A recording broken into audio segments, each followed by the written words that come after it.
Congress party చేస్తున్న అభివృద్ధి కార్యక్రమాలను చూసి ఓర్వలేక బీజేపీ బీఆర్ఎస్ పార్టీలు కాంగ్రెస్ పార్టీపై బురద జల్లే ప్రయత్నం చేస్తున్నాయని టీపీసీసీ ప్రధాన కార్యదర్శి నరేష్ రెడ్డి మండిపడ్డారు.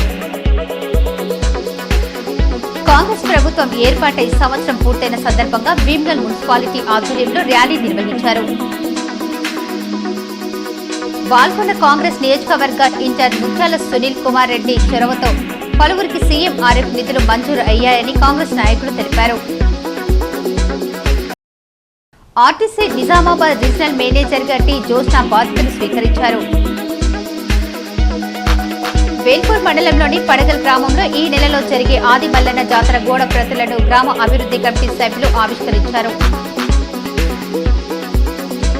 అర్సపల్లిలో గల మహిళా భవనం వెనుక గల అంగన్వాడీ స్కూల్ భవన నిర్మాణానికి నిధులు మంజూరు చేయాలని నూడా చైర్మన్ కేశవేరుడు యువజన కాంగ్రెస్ నగర అధ్యక్షులు తూటికూర ప్రీతం కోరగా సానుకూలంగా స్పందించారు.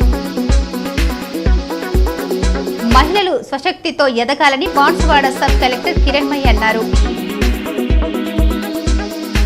బంగ్లాదేశ్ లో హిందువులపై ఆగడాలు ఆపాలని అరెస్టు చేసిన ఇస్కాన్ ప్రతినిధులను విడుదల చేయాలని అయ్యప్ప సేవా సమితి ప్రతినిధులు కోరారు.